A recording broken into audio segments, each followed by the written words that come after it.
All right. Hello, everyone. Welcome to Skeptical Inquirer Presents. You know what it is. This is a series of live online presentations from experts who are devoted to advancing science over pseudoscience, media literacy over conspiracy theories, and critical thinking over magical thinking. I'm your host, Leanne Lord. I'm an award-winning stand-up comedian, author, and Center for Inquiry Fellow. Special hello and thanks to those of you who are watching the recording of this episode. And of course, welcome to those of you who are joining us live.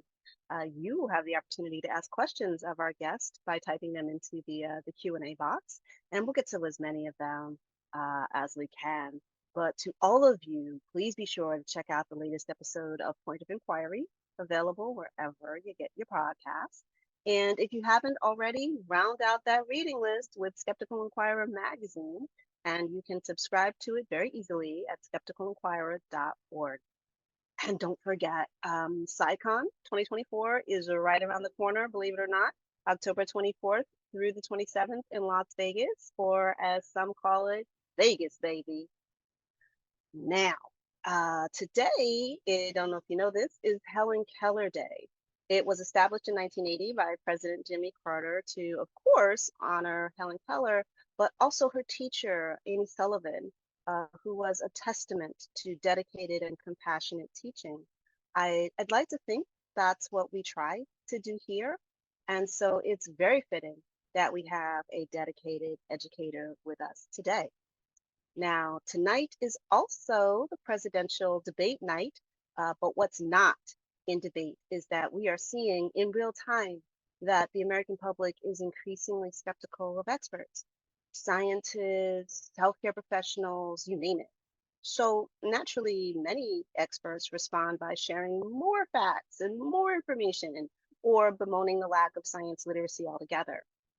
But is there a more effective way to build trust in science and research? Our guest says yes.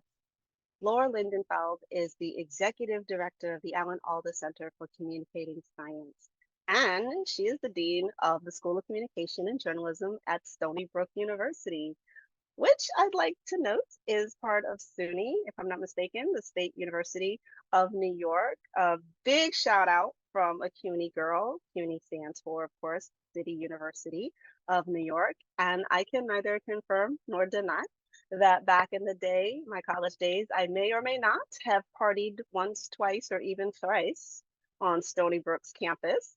I was also a journalism major, and so I'm very excited that our guest will share with us how the Alan Alda Center's approach to science communication differs from more traditional approaches, and more importantly, why it works. She'll offer strategies that scientists and researchers who are so inclined can experiment with in their personal and professional lives.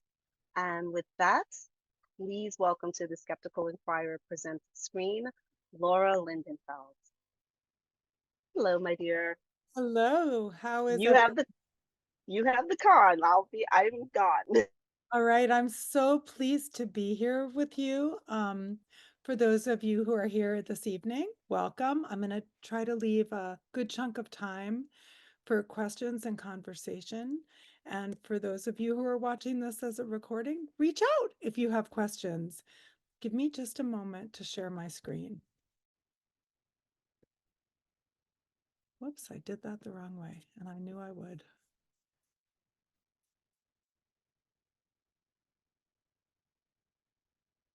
Okay. All right. Can everybody see that all right? Leanne, can you give me a thumbs up if that?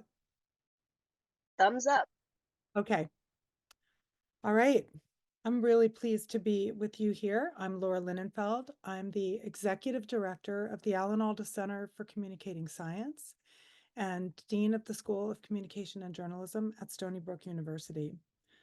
Science affects every aspect of our daily lives, every single aspect. It affords us a structured, systematic way of thinking that can reduce doubt and enhance our ability to make better decisions about society and our planet. And I suspect if you're listening on this presentation. You care about that very much, as do I. I think science also invites creativity, and it's so easy to forget that part about science, and it can create a sense of wonder. As Carl Sagan wrote on the social importance of understanding science in a 1990 Skeptical Inquirer issue, quote, "We live in a society exquisitely dependent on science and technology, in which hardly anyone knows anything about science and technology," end quote. 35 years later, this is unfortunately still vastly true. Maybe not everybody, but a lot.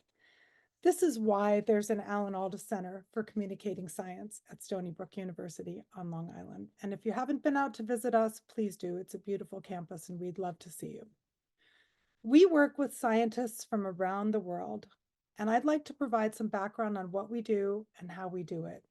I also want to be sure to leave enough time for conversation and question at the end, so be thinking about what you'd like to talk about. My talk tonight is about rebuilding respect for science. We live in a very divisive society, and I think it's unfortunately gotten worse. I don't know about you, but at the Alda Center, we seek to do what we can to address this.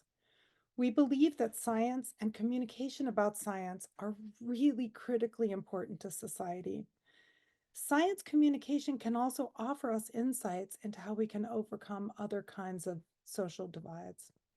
So I want you to think for a minute about the concept of science communication and imagine what comes to mind for you and for other people when I say this term, science communication. Oftentimes, what happens is that many people think about increasing literacy, sharing information to help people know more facts. And I don't want to suggest that literacy and learning of facts are not important. They really are. But we at the center, what we really want to focus on is how to advance thoughtful, engaging, memorable, and accurate communication about science that is grounded in empathy. You're going to hear me use this term a lot. How many of you recognize this guy? He's as wonderful as you think he is. And he believes deeply in empathy and empathy as a key to connection. At the Alda Center, we know empathy is essential. I want you to think of empathy as the ability to imagine what another person is thinking or feeling. This is so critically important if we want to overcome disagreement and build trust. Science communication, we think at the Alda Center, is headed for success when we pay more attention to what the other person is understanding rather than focusing on what it is we want to say. I'm talking here about approaching communication as an art that is rooted in our willingness to be vulnerable, to practice being truly present, and to listen deeply. I think we have an opportunity to help society create a richer and more culturally embedded ability to value and use science. And every day I ask myself how this work can help us overcome other critical barriers in society, because I think it can. I became director. This is like the job of a lifetime. I still can't believe I'm in this role. I'm honored to be doing so, and I can't imagine anything more powerful and fun. I became director in 2016, and the work is deeply inspiring. The team we have at the center is extraordinary. We've trained over 25,000 STEM and health professionals across the globe. And I thought you might like to know a little bit more about the origins of the center. So why don't I have Alan share a bit about why he started the center? I had done this television show all about science on public television called Scientific American Frontiers. Hi, I'm Alan Alda, about to launch what promises to be a challenging new adventure as host of Scientific American Frontiers. So sorry. I don't know why. Let's try that again. I had done this television show all about science on public television called Scientific American Frontiers. Hi, I'm Alan Alda, about to launch what promises to be a challenging new adventure as host of Scientific American Frontiers. Oh, I got lose. Now on, it's just sort of a normal walk, is that right?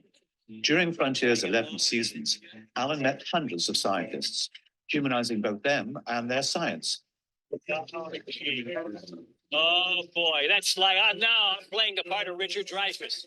I know you come here every day and you kind of like the way they look now, but I'm telling you, I just got here. You should be here 30 days and you like it. Yeah, right. Okay. How is it different? Show me how it's different. Bit bigger. Yeah, it's fatter. You know, it's much younger in spirit. And when the show was over, I realized that I had had such a good relationship on camera with these scientists because it was just a conversation between me and them. They weren't giving lectures. I didn't give them questions that were softballs they could hit out of the park.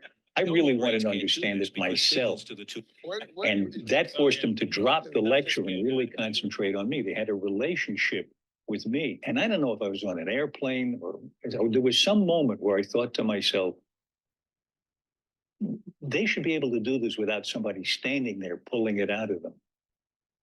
Why can't we train scientists to have that relationship with the people they're communicating with? Whether they're talking to them or writing for them, it's the same thing. There's somebody at the other end of your keyboard listening, wanting to understand. Are you aware of where they are in their head as you communicate with them? Why can't we train scientists while we're training them to be scientists, train them to be good communicators? Everything would benefit. Science would benefit. Funding would get better. Congress would suddenly understand what scientists want the money for. And other scientists would understand scientists who are not exactly in their field. Everything would improve. And we'd have, the best thing was people like me, the ordinary people who are not trained in science. We'd have this wonderful chance to understand the beauties of nature in a way that only scientists understand it.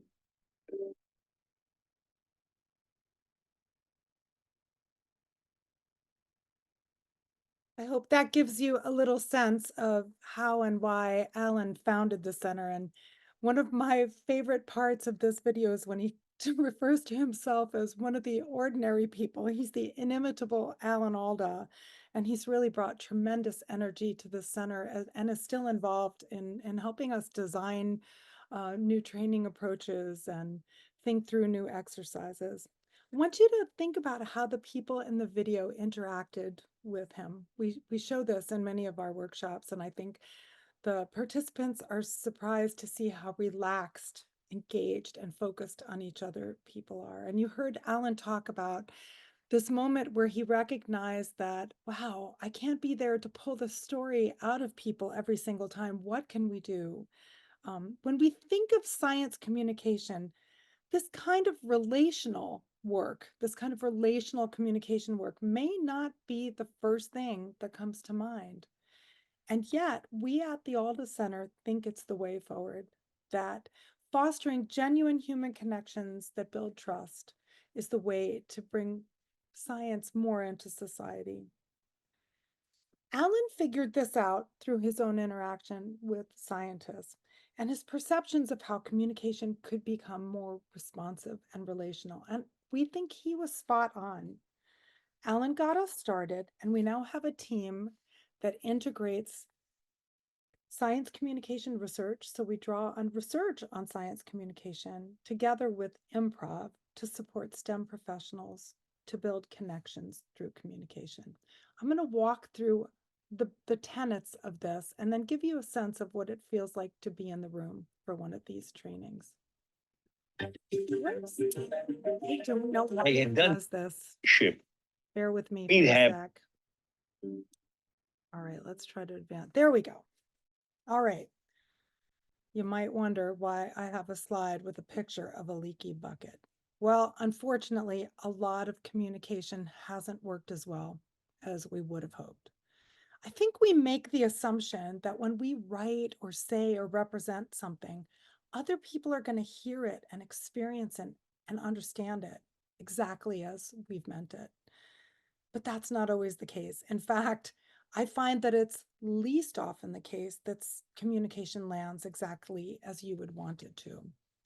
So I'll bet you've had your own experience in this regard. Anybody who has a significant other or children or goes to work or has friends, this happens all the time. I remember when I first tried to explain to my family what the university tenure and promotion process was like, it put everyone to sleep at the Thanksgiving dinner table. Think about things that are more socially complex or politically charged. The more challenging content is, the more difficult it is to communicate, the less likely information is to land. So let's start with a premise about communication that's been scientifically debunked, but that people continue to deploy. People used to believe, and some unfortunately still do, that we could simply pour information into people's heads and that others would get it. We call this the deficit model. It rests on the idea that people lack scientific information, that we need to improve their literacy by giving them more facts, and that more information will lead to different behavior. If this worked, then understanding that we need to reduce calories and exercise to lose weight would transform our health. I don't know how that works for you, but I do know how that works for me. It really doesn't. In a nutshell, we thought people's heads were empty vessels into which we could pour more information and they would simply get it. But here's the thing. People show up in the world as whole human beings. If we were instead to start with the premise that people are feeling beings who also happen to think, rather than thinking people are fundamentally rational beings who also happen to feel, then this concept makes sense. We're not simply buckets to be filled with knowledge. Trying to pour information into someone's head and expecting that that information will stick without context or consideration for who they are, how they feel, what they value, what's important to them, what their culture is, that's not communication. Alan would actually call it excommunication. It's alienating and can create an even deeper wedge between people. Rather than adding value, when we send information out simply as facts and hope that it will land, we're shooting holes in the bucket and making it worse.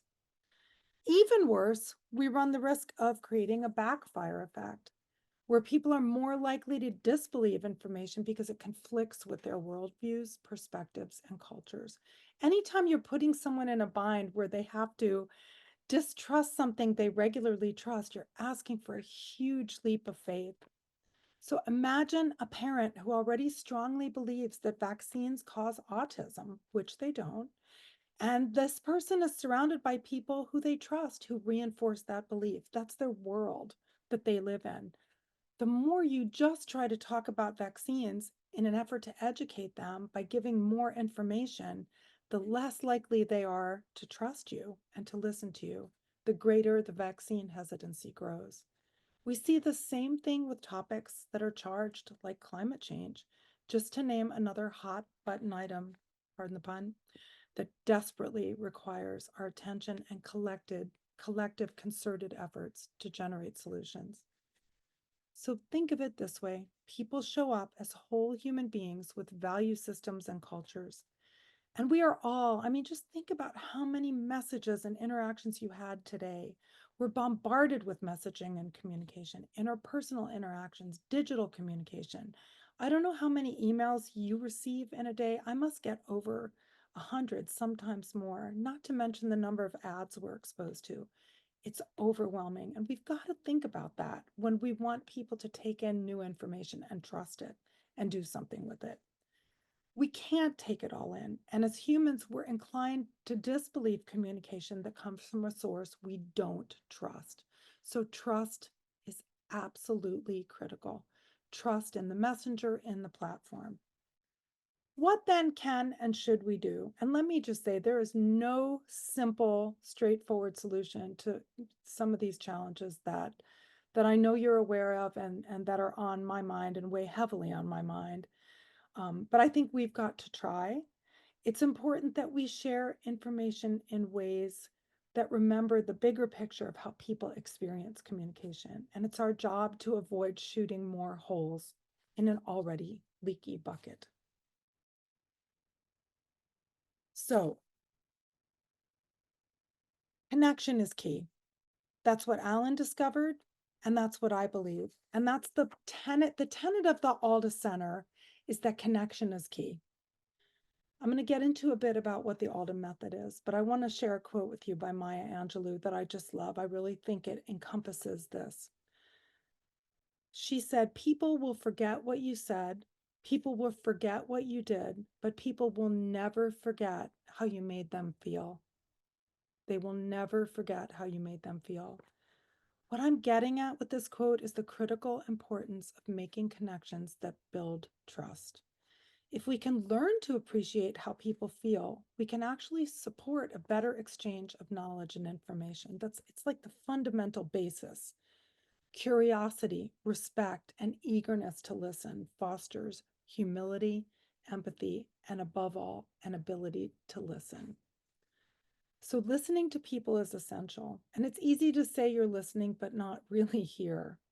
It's the way to begin all effective communication, whether that communication is direct and interpersonal or part of some kind of mediated communication or written. Whether you have a single target audience or a complex mix of people and perspectives, the number one goal should be to listen and hear and learn what matters to that audience.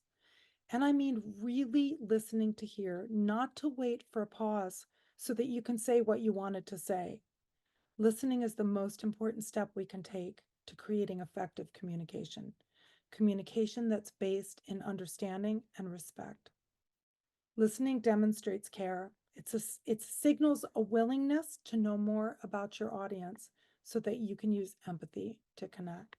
And it's the basis of what we call the Alda method. Listening to create genuine connections and foster meaningful communication. So we do this through improvisation paired with strategy, with communication strategy. I'm going to talk a bit about this so you get a sense of how it works. Our method builds on these two premises: improvisation, which is about creating genuine connections with your audience and responding flexibly and creatively in the moment. And then communication strategy, understanding audiences, their needs and perspectives, and articulating approaches that are most likely to succeed given what you know and what you experience. We use theater techniques and communication strategy that's backed by and grounded in what we know from social science research that helps scientists foster genuine connections with people. Improv teaches us to be present and to listen. What then, you might ask, does improv have to do with any of this? And there's probably some of you out there who have done improv. I'm gonna unpack that in a moment.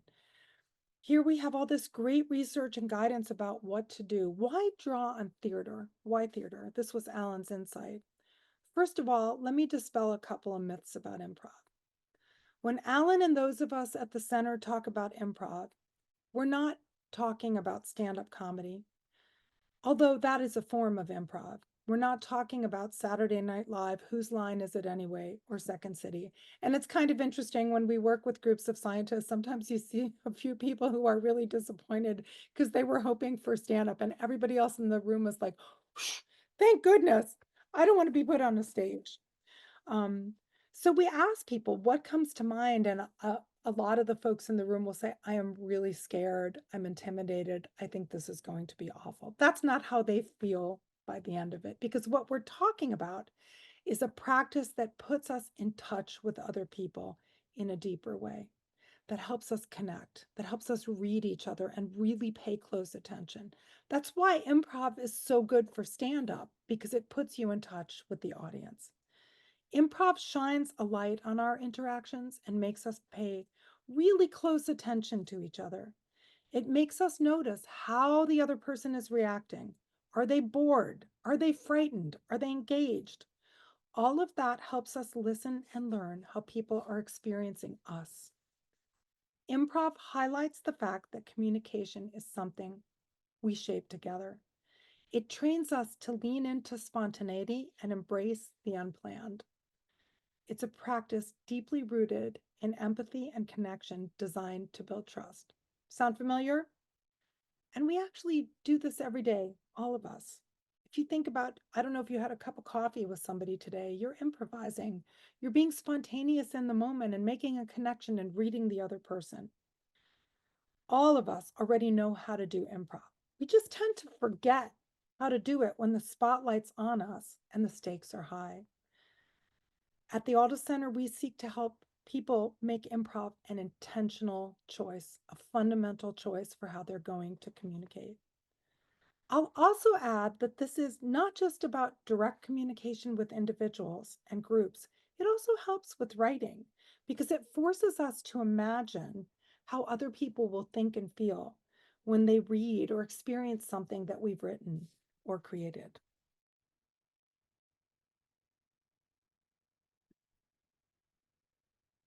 Anybody who's done improv knows that there are some rules.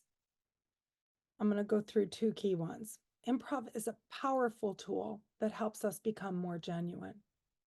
When we use improv, we follow these two core rules from this form of theater. And when we host our workshops and professional development experiences, we always introduce these as well and practice them in the room. So imagine you're doing improv exercises as we're talking about what the rules are and you're experiencing that. The first rule of improv is the rule of yes and. Yes and requires a commitment to moving the communication forward, to making the scene move forward, as it were, to saying, yes, I will continue with this. It's a mindset. We all encounter people with whom we disagree. Yes and encourages us to take the information someone else gives us and build on it. I want to be really clear. This is not about agreeing with someone else's reality.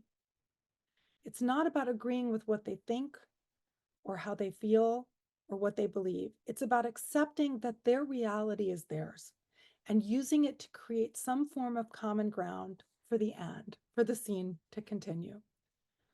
The second rule, make your partner look good. I think about this one all the time, and it's challenging, especially when there's disagreement. It's about treating those with whom you communicate as partners, treating them with dignity and respect. And you can imagine that this is especially challenging when someone approaches the world from a completely different point of view. What I love about this particular rule, and in my weakest moments, I try to recall this, is that it reminds us to embrace our natural curiosity. And I'm an extrovert, so I tend to be curious. And when I find myself getting frustrated, I turn back and think, how can I make this partner I'm communicating with look good and become more curious about how they see the world? It helps me remember to find partners in problem solving that overcome, hopefully, our disagreements. When we practice making our partners in life look good, we show up as a team and can address challenges together, even if we disagree about how the world works. Now, I'm not suggesting this always works. Sometimes scenes don't continue in life, and sometimes partners don't want to play along. But wherever possible, deploying these rules can help us move things forward. Mother Teresa made this wonderful statement. She said, quote, honesty and transparency make you vulnerable. Be honest and transparent anyway, end quote. Improv, I think, makes us feel a little more vulnerable. And I think that's why when we say improv, people might get a little fearful, but it also makes us a little more human. And I think that's an incredibly wonderful and important thing. Let's switch gears for a moment to talk about message design. Once we've acknowledged that audiences show up as complete people with distinct worldviews, and we've become used to responding to them improvisationally and in the moment, we can start to think about the content of a message. To design an effective message, we have to do a few things. First, we need to delve a bit more deeply into who an audience is. And then second, we need to decide what we want to accomplish. What's our goal? Let's start with the audience for tonight, because audience knowledge is critical. We have to understand who they are, what they care about, what's at stake for them. With that knowledge, the more likely that the audience will engage and the more effective and powerful a message will be as we seek to gain understanding. People won't immediately necessarily care about science just because someone tells them to. And we encourage our group participants to consider what's at stake for this individual or group. What do they care about?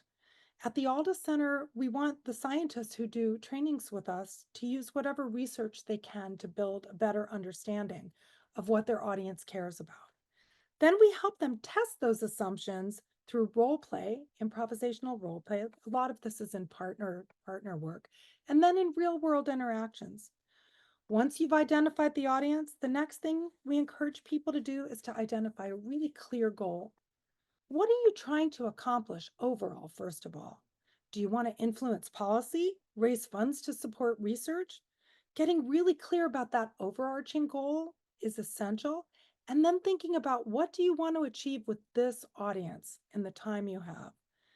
A good goal answers the question of what impact a message will have on the audience.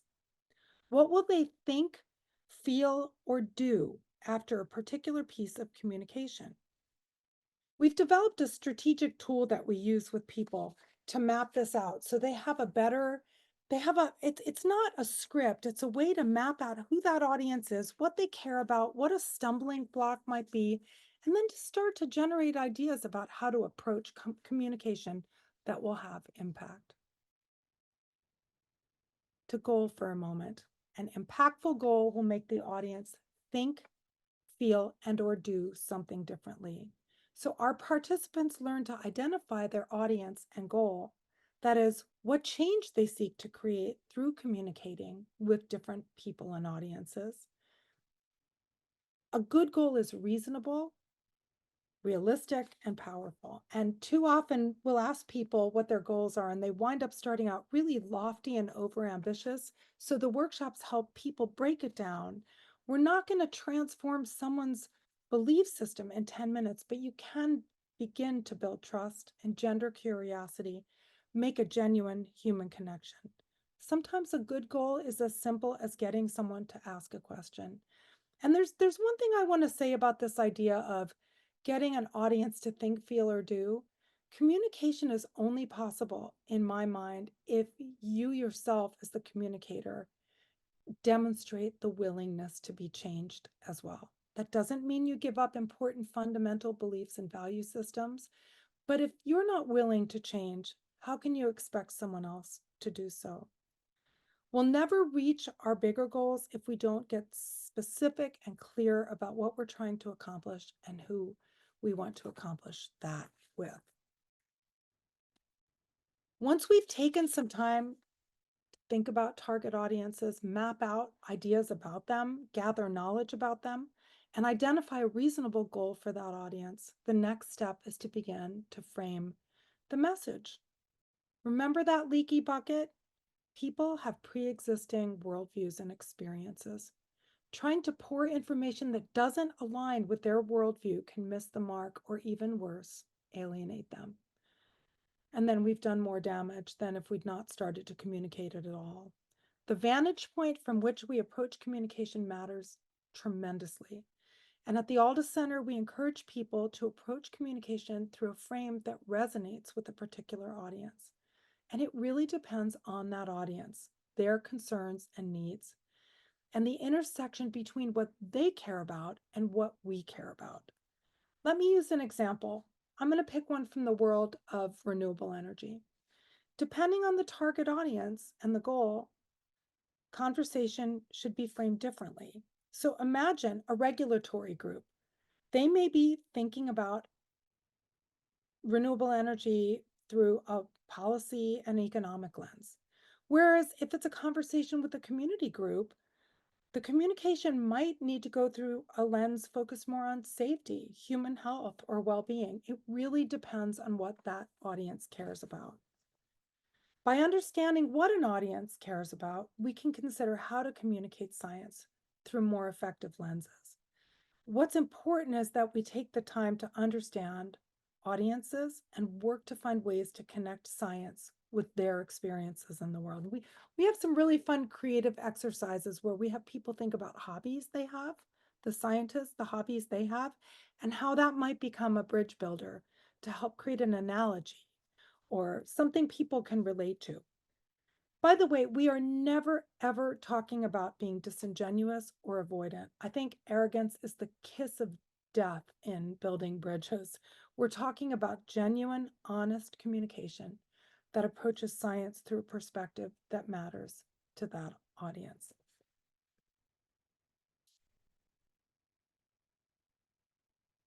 I would be remiss if I didn't say a few words about jargon, because it's often one of the key tripping points for scientists.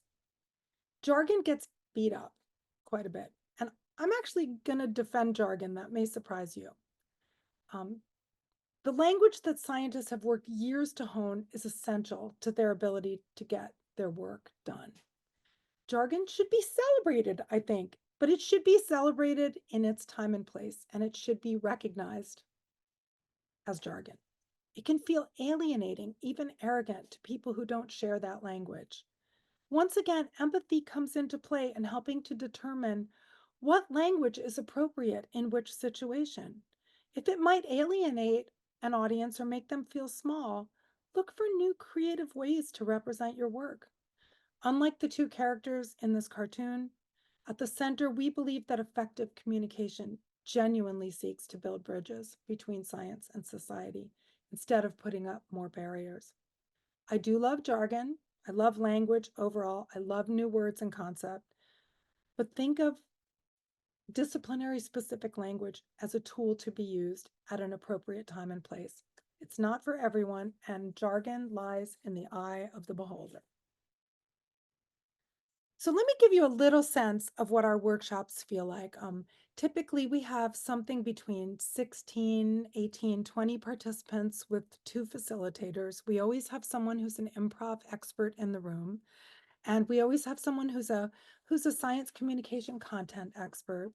Our most popular and powerful programs are offered in person. You can imagine that the in-person experience, and there's a lot of interaction, just like you see in this picture here, that person-to-person experience is deeply impactful and moving. We also have similar programs that we run virtually, and those are great as well. In one of those popular in-person programs, I want you to imagine a group of scientists on their feet, working in pairs and learning core communication competencies through practices. Throwing balls around, doing mirroring exercises where you have to follow each other, and then extracting what the principles are after having experienced this together. Throughout the course of the day, the experience builds. We add layer upon layer, focusing on key communication strategies and skills.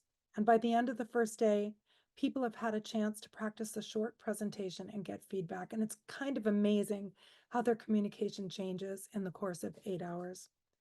In addition to our foundational training experiences, which I just described, we offer sessions focused on challenging conversations, storytelling, small group coaching sessions. We also have customized opportunities that might focus on using digital tools or working with particular audiences. We've done some work on leadership and team building. People who have experienced our workshops say things like, I thought I knew everything about communication and it turns out I didn't. Or, this workshop really pushed me out of my comfort zone, but in a very positive and results-driven way. Last week, I was working with a group, and one of the women, when I said improv, she said, this sounds worse than going to the dentist. I'm sorry to all dentists out there. And at the end, she said, this was much better than going to the dentist. I loved it. We love what you do. You can probably tell from my enthusiasm, and it's just remarkable to see how people progress in a very short amount of time. The relation changes what you say, not just how you say it. It changes the actual words you choose to use when you focus on your audience. Thank you sincerely for inviting me to join you. Please reach out if we can be of any assistance. Aside from the professional development workshops and coaching that I mentioned, we also have a master's degree in science communication for people with a STEM background who want to become professional communicators. You can reach us at aldacenter.org. And in the meantime, I hope you can draw some use from the time we've spent together. Let's see what we can do to foster greater empathy and listening. Thank you. Laura, thank you so much. I have to say, as an entertainer, as a stand-up, this resonated for me. And you are absolutely right. Stand-up comedy is different than improv. Although the stand-ups that I know that do improv well, it just raises it to an absolutely other level. Improv forces you to be present Yes. and not in your head, which is where smart people have spent a lot of time developing their intellect. And so in our heads is where we want to be, because it's it's comfortable in there, and not realizing that we are alienating folks. I want to say thank you for using that Maya Angelou quote. That is what people remember. I had a show once in the city, New York City, which tends to get a lot of tourists, and sometimes people who don't, their first language is not necessarily English, who still come to comedy shows. I find that baffling. But I remember a lady, when we were talking about language, you guys, we were talking about language before we started. Someone from Germany struggled to tell me that she didn't really understand everything I was joking about, but she loved how I said it, and my approach with the audience. And I'm like, I'll take that. If you can walk away and feel good on another level, I absolutely will accept that. And there's one other thing that I made a note of here. Oh, jargon. Thank you for saying something about jargon. I sometimes think it's its own language among professionals. And I've had the experience of being on the phone, customer service, and someone's throwing a lot of jargon at me. And I'll go, hey, you're really good at what you do. I can tell you're good at what you do. You are used to saying this every day. I'm gonna need you to slow it down for me, because I'm not as quick as you. And it's really interesting that I'm not mad, I'm not whatever. And it takes them out of, okay, I need to break this down. And it changes the relationship a little bit when they don't, because sometimes we don't always remember to stop the jargon, but empowering people to go, hey, stop. Some people say, explain it to me like I'm a 5-year-old. I'm gonna say maybe 15. I should say one of the things I hate is when people use the term dumb it down, as if it's not a certain kind of communication. Right. That term drives me crazy. It's more about like, let's translate it into a different language, and it requires Yes. creativity to think about how to say something differently. We get so stuck in our heads, and one of the things participants in our workshops will tell us is, you helped me rediscover my passion for my work. I was so used to thinking about things the same way. You pushed me to think about it differently, and it got me excited.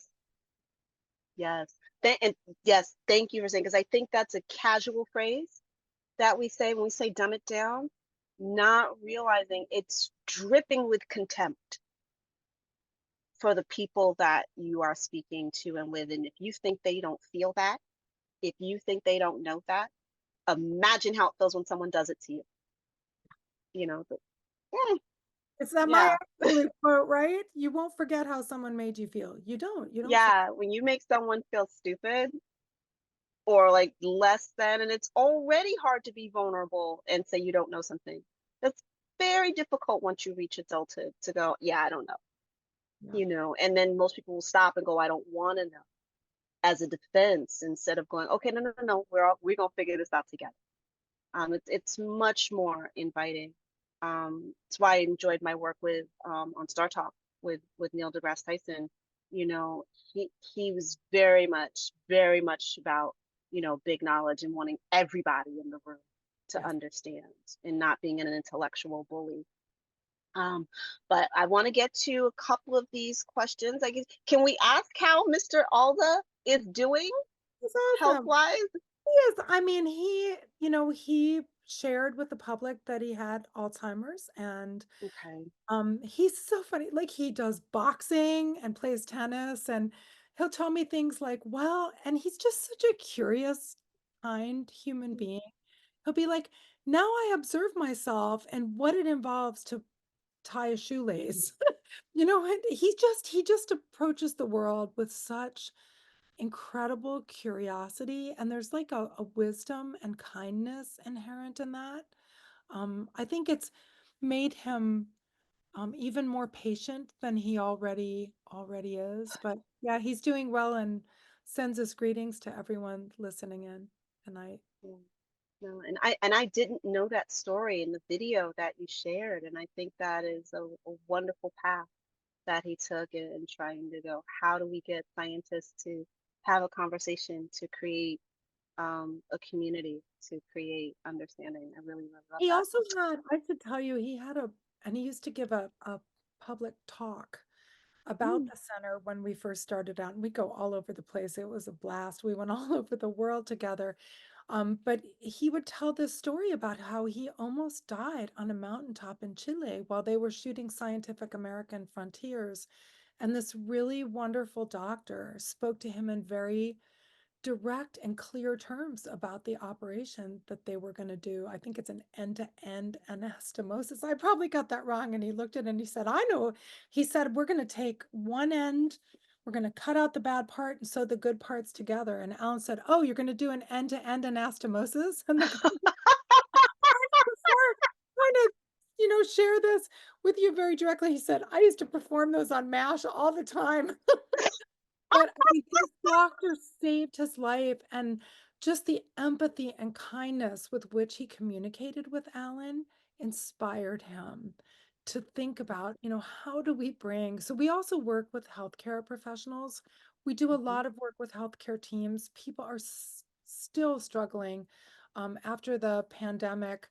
So much distress, all kinds of workforce issues. We do Yes, a lot of work with team resilience so that people are able to support each other in service of patients and their families. I that is not a field that I am in, although I do have some doctors in my family, and I'm like, yeah, I don't have it because that you your expertise and your compassion are all seem required in equal measure, and that's a heavy lift. That can be a heavy lift. Let's see. Uh, okay, I'm gonna have to put my glasses on for this. Oh, Vanity be damned. great necklace. I love the necklace. Thank you very Trans much. necklace, awesome. I try to dress it up a little, for the Skeptical Inquirer crew here. But Scott, thank you for this comment and question. He says that one example of a challenging connection would probably involve Mr. Alda himself. Many politically conservative people regard him as liberal, so they won't connect with him or even with an organization bearing his name. I find that insane. What can be done in a situation like that? And you know what, Scott? I take that back. I don't find that insane. I just in my head transposed who would that be for me on the conservative side, and I'm like, I would be closed. How do I open? So, Um, do you find that Mostly we're serving organizations that okay? hire STEM professionals, but Mm, so I don't know how our okay. population actually looks in the room. Um, I think Mhm. Alan, this is never going to be perfect. I think it's a great question. I think it's getting harder and harder. Um, I know what Alan and I and everyone else at the center cares about is making sure that we help people really learn how to listen and be great partners so that perhaps we can build trust with some people who would be less likely to trust us if we didn't try. This is not going to be perfect. There's no simple solution to this divisiveness. I really don't find that this comes up in the center directly that much. Um, and I think Alan is someone who is respected more broadly. There are some people who are more partisan in terms Mhm. of how they're perceived, but his fandom goes an awful long way, and I'll say we regularly get packages sent to us to send on to him, and he looks at every single. Oh, Thank you for the question. no, thank you. Thank you for the answer and for your time. I greatly Oh my appreciate God, that. this is a pleasure. I'm so happy to be here. I wish I had more of a STEM background because my undergrad was journalism and creative writing. And what I've my chosen path, it really is quite as a skipped communication. I'm walking into an audience blind sometimes and figuring out very quickly, who are they? What do they need? How do we match? And if we don't match, sometimes even saying that is endearing. You're recognizing, what do we have in common, you guys?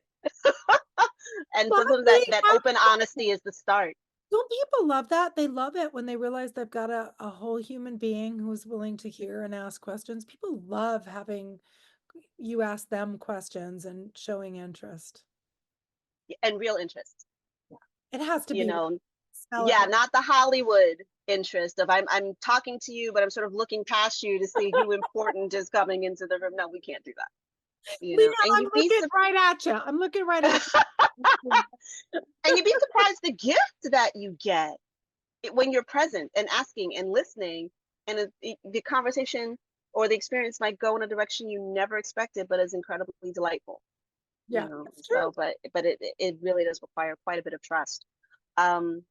I think I know the answer to this because I feel like I've had a similar experience that Jane is referring to here, and I'll read this while my glasses are on. In addition to improved communication skills, do you think we might need, as a society, to improve the methods of teaching math and science to young people? And she goes on to cite an example of she's very curious about certain elements of science, and they resorted to math to explain it, and her math skills weren't there, and we lost one. Oh, 100%. And I mean, I was born in 1964, so I went through school at a time when, like, I don't think girls where I grew up were really encouraged. Like, you were lucky if you were a girl who wound up liking math. And it took me decades to learn that I'm actually really good at math and I love statistics. Yeah. And I used to have those. Did you ever have these nightmares about, oh my God, they're going to take my diploma back because I have another math test I have to take? It's like this horrible recurring nightmare. Yes, I do. I think we need to, and I think we are. There are so many amazing teachers out there, and we're seeing more and more people from backgrounds that weren't traditionally invited into STEM fields, especially math, being brought in. And I think these improv techniques of being present and real and genuine, they can help with better instruction. I just don't think trying to open up someone's head and pour information in is going to do it. It's got to be contextual and it's got to be relevant. So the more that we can, I broaden the tent of who comes into STEM fields, fabulous. And by the way, to your own point about you're not a STEM person, who cares? We all have things we can look. We're having this conversation here right now. It takes many different ways of producing knowledge and thinking and working to solve problems. I think that's critically important. But yeah, absolutely, yes. I saw a question there about, do you encourage the scientist who wanted stand-up to do stand-up? Yes. Yes, and invite me because I want to come see you. I mean, we're not anti-stand-up. I think it's more like, can you imagine you walk into a room of like 20 physicists and say, we're going to do improv, and they look at you like, you're going to do what? Oh, yes. I can imagine. It's like oral surgery. No, we're not going to make you stand up and do stand up. But then anybody who wants to do stand up, we say, yes, go do that. That's awesome. Whatever form of expression helps bring science to society and inspires you. Fabulous. And I'll make a plug for humor, comedy or making people laugh. Laughter is very disarming. It relaxes people, and so if you can make them laugh, if we can have some funny scientists who can get the message across, I think that's a fantastic idea. It's one of the things I enjoy very much about going to Dragon Con. It's big and you mentioned having a hobby. I'm like, I don't have any hobbies. I'm like, oh yes, I do. I'm a nerd. And I get to meet all these people from different backgrounds, and we've connected on Star Trek. or Dune or something, and our conversations are there, and then it breaks down a barrier. It makes things a little easier. Um, so yes, do stand up if you want to. John wants to know, in terms of framing, do you have an example of how a conversation with a climate denier or vaccine skeptic could be made better framed to connect with that person? Like, that's a huge putting you on the spot. I mean, we do this for a living, so I'm going to use a climate example. I don't know, Okay. John, it's a great question. Thank you for putting it in here. There's this wonderful research done by the Yale Center for Climate Communication. I think I got that right. If you Google 6 Americas, what you'll see is this breaks down the US population. It's US specific, but it's very helpful, into 6 different subgroups of perspectives on climate. Because we tend to think Oh, there's people who believe and there's people who don't. It's much more nuanced. And what you yeah. would see is it's a very small percentage actually of extreme deniers.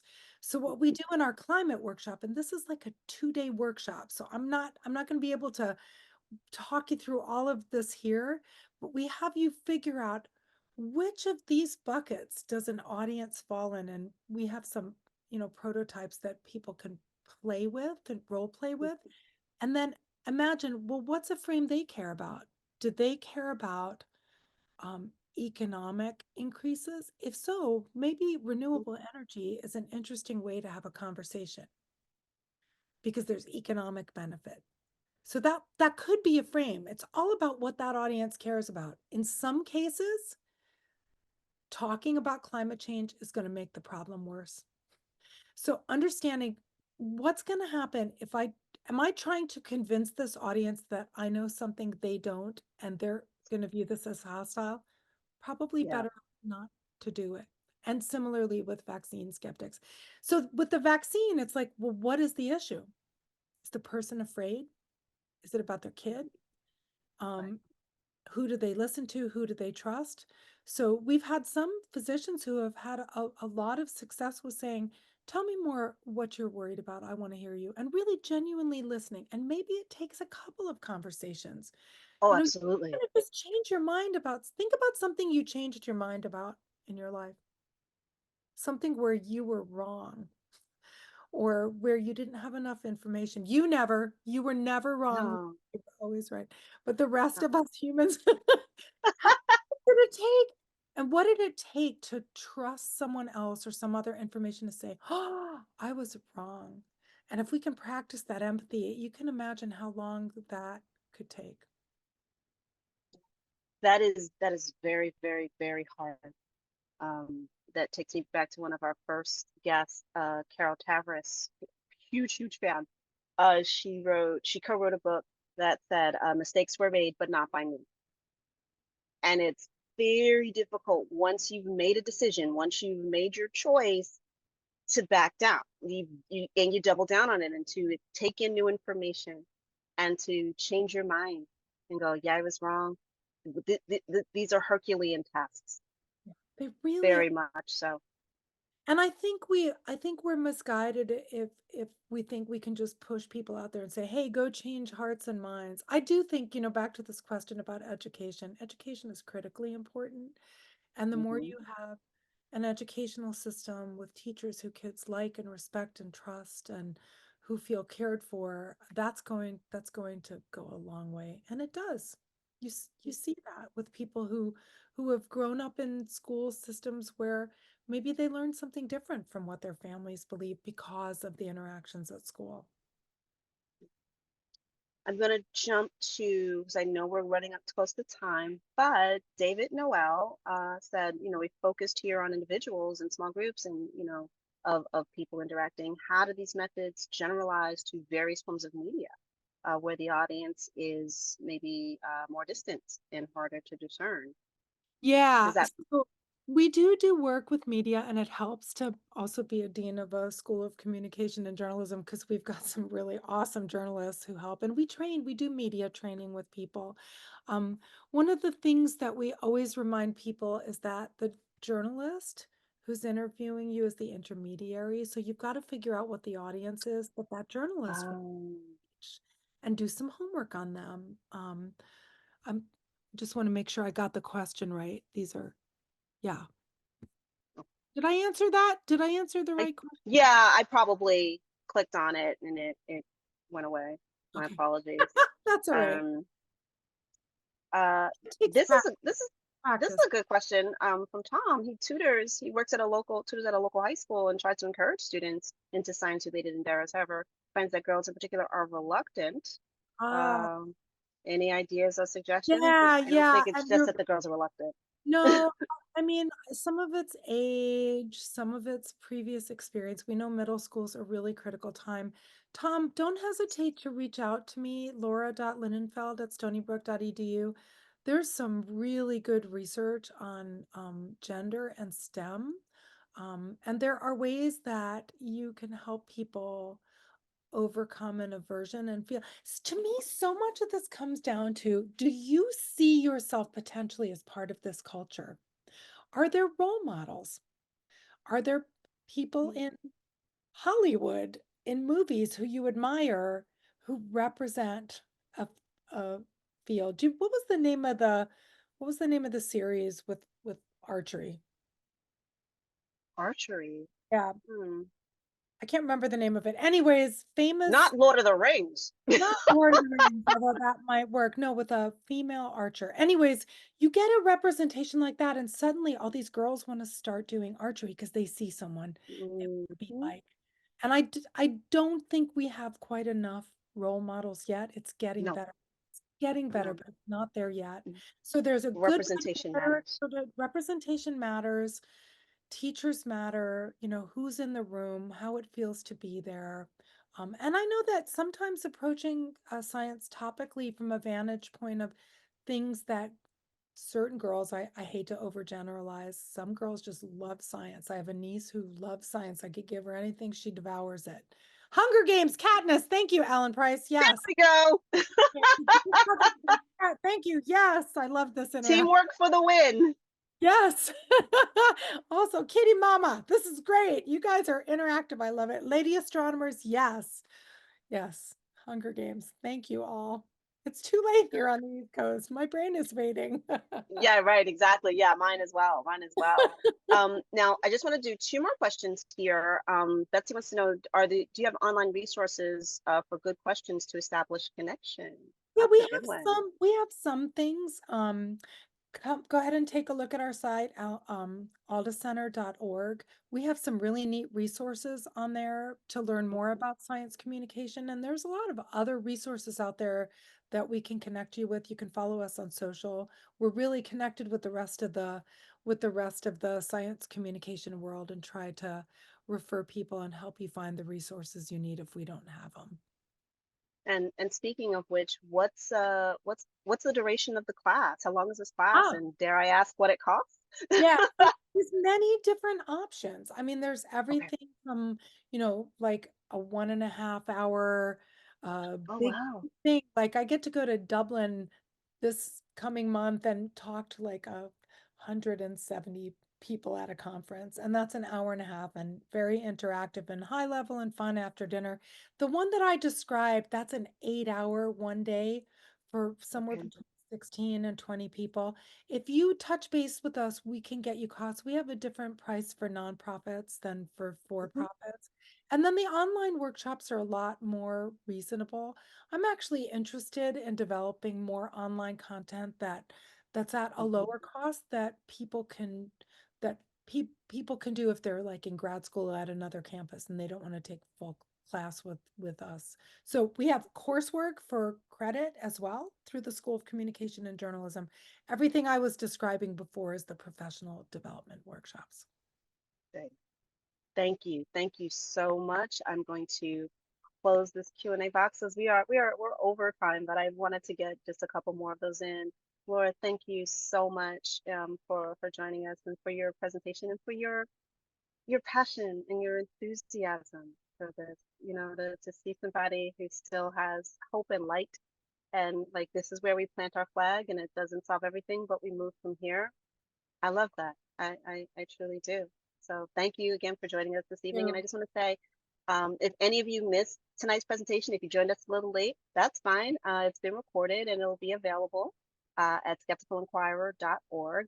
And as always, my thanks to Skeptical Inquirer, the Center for Inquiry, and of course to all of you in the audience. Thank you for spending your time with us. I'm so glad that we had this time together. My name is Leanne Ward, and thank you and good night. Laura, good night. Thank you. This has been wonderful. Thank you. I feel inspired. Good night, everyone.